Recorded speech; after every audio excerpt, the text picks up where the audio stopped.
आज के मुख्य समाचार। नवाब मलिक ने कहा कि एनसीबी के अधिकारियों को जेल की हवा खानी पड़ेगी। मुंबई में निर्माणाधीन बिल्डिंग की 19वीं बी मंजिल में लगी आग। मुंबई पुलिस के पूर्व आयुक्त परमबीर सिंह का कोई पता नहीं चला। उत्तर प्रदेश नहीं, उत्तम प्रदेश भाजपा सरकार में बन गया दुष्कर्म प्रदेश। महाराष्ट्र के मंत्री नवाब मलिक ने नारकोटिक्स कंट्रोल ब्यूरो के अफसर समीर वानखेड़े को धमकी दी है कि वो उन्हें जेल में बंद करा देंगे। आर्यन केस से चर्चा में आए वानखेड़े पर बॉलीवुड के लोगों से वसूली का आरोप लगाते हुए एनसीपी नेता ने दावा किया कि वानखेड़े इसके लिए दुबई और मालदीव गए थे। मालिक ने एनसीबी अधिकारी को जेल भेजने की भी धमकी दी। वानखेड़े ने मलिक के आरोपों को नकारते हुए कहा है कि देश से ड्रग्स की समस्या हटाने के लिए यदि उन्हें जेल भेजा जाता है तो वह तैयार हैं। नवाब मलिक ने कहा कि उनके पास एक कठपुतली है, वानखेड़े। वो लोगों के खिलाफ झूठे केस करते हैं। मैं चुनौती देता हूं कि 1 साल के अंदर उनकी नौकरी छीन जाएगी और तुम जेल जाओगे। इस देश के लोग आपको बिना जेल के अंदर देखे चुप नहीं बैठेंगे। हमारे पास फर्जी केसों का सबूत है। एनसीपी नेता नवाब मलिक ने आगे कहा कि हमें बताओ आपके आका कौन है वो जो दबाव बना रहा है। नवाब मलिक किसी के पिता से नहीं डरता। जो भी दबाव आप मुझ पर बनाना चाहते हैं बना ले। मैं तब तक नहीं रुकूंगा जब तक कि आपको जेल में न डाल दूं। नवाब मलिक शुरू से ही मुंबई क्रूज ड्रग्स केस में एनसीबी की जांच पर सवाल उठा रहे हैं। इससे पहले नवाब मलिक ने आरोप लगाया था कि समीर वानखेड़े ने ड्रग्स के फर्जी मामलों में सेलिब्रिटीज को फंसाया और फिर उनसे जबरन वसूली की कोशिश की।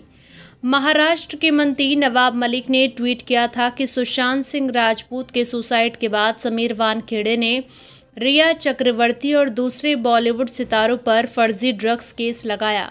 उन्हें जवाब देना चाहिए कि जब समन पाने वाले सेलिब्रिटी मालदीव में थे तो क्या समीर उनसे पैसा वसूले गए थे, क्योंकि उस वक्त भी वह अंतर्राष्ट्रीय टूर पर थे।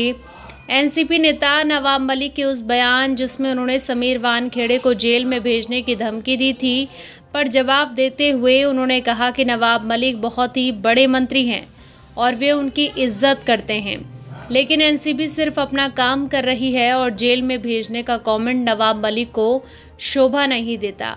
बता दें कि एनसीबी नेता नवाब मलिक ने समीर वानखेड़े को चेतावनी देते हुए कहा है कि साल भर के अंदर उनकी नौकरी चली जाएगी।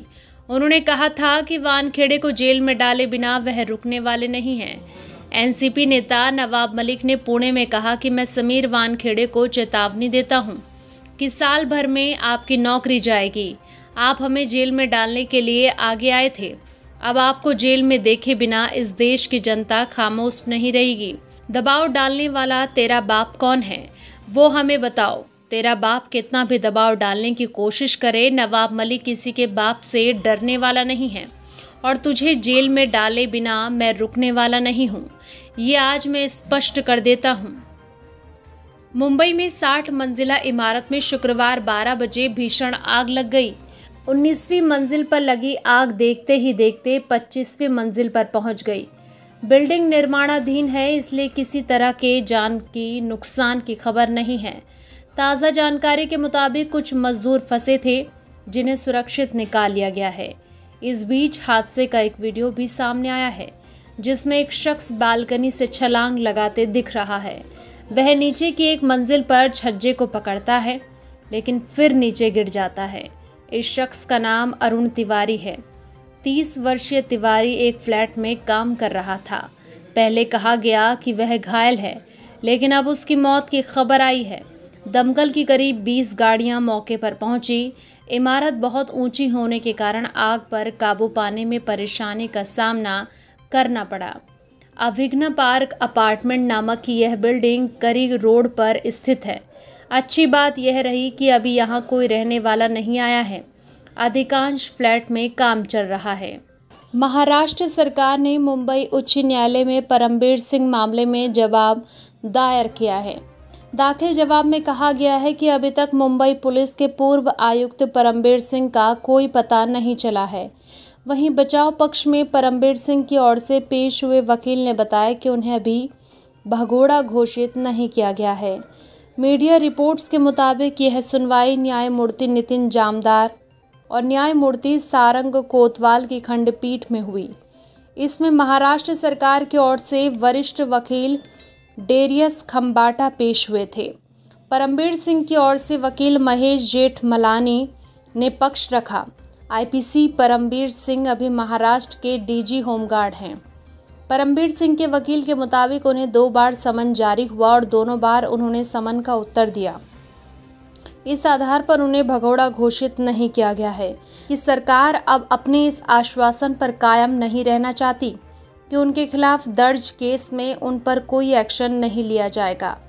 सरकार के मुताबिक अन्य मामलों की जांच में प्रगति हुई है, इसी के चलते हालात में परिवर्तन हुआ है।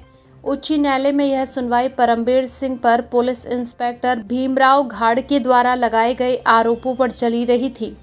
आईपीसी परमबीर सिंह पर इंस्पेक्टर भीमराव घाड़के ने इल्ज़ाम लगाया था कि वर्ष 2015 में एक मामले की जांच के दौरान उन्हें जाति सूचक शब्द बोलकर अपमानित किया गया था। इंस्पेक्टर घाड़के के मुताबिक यह गालियां उन्हें एक मामले से कुछ लोगों का नाम ना निकालने के जवाब पर दी गई थी। उत्तर प्रदेश की भाजपा सरकार ढिंढोरा पीट रही है कि उत्तर प्रदेश उत्तम प्रदेश हो चुका है, जबकि सच्चाई यह है कि क्रिमिनल घटनाएं अधिक हो रही हैं। सामूहिक दुष्कर्म, हत्याएं जैसे संगीन अपराध रोज हो रहे हैं। भाजपा सरकार अपराधों को छुपाने में जुटी रहती है। क्या फिर उत्तम प्रदेश की यही परिभाषा है? शामली जनपद में दुष्कर्म का एक मामला सामने आया है। जिंझाना कस्बे में शादीशुदा व्यक्ति ने एक किशोरी का अपहरण कर उसके साथ दुष्कर्म किया। विरोध करने पर उसके साथ मारपीट भी की गई। इसके बाद आरोपी फरार हो गया। किशोरी को गंभीर हालत में सीएचसी में भर्ती करवाया गया, जहां से उसे हायर सेंटर रेफर कर दिया गया। पुलिस आरोपी की तलाश में जुटी है। किशोरी के पिता के अनुसार पड़ोस में रहने वाला शादीशुदा व्यक्ति उसकी पुत्री का मुंह दबाकर अपने घर ले गया और उसके साथ दुष्कर्म किया गया। किशोरी बदहवास हालत में घर पहुंची, जिसके बाद परिजनों ने उसे सीएचसी में भर्ती कराया, जहां उसकी हालत गंभीर देखते हुए चिकित्सकों ने उसे हायर सेंटर रेफर कर दिया। वहीं एसएसआई अनिल कुमार और एसआई प्रमोद कुमार भी हॉस्पिटल पहुंचे और पीड़िता के बयान लिए। पीड़ित किशोरी के पिता ने थाने में तहरीर दी है। इसके बाद पुलिस आरोपी के संभावित ठिकानों पर दबिश दे रही है। Bureau report, Mumbai.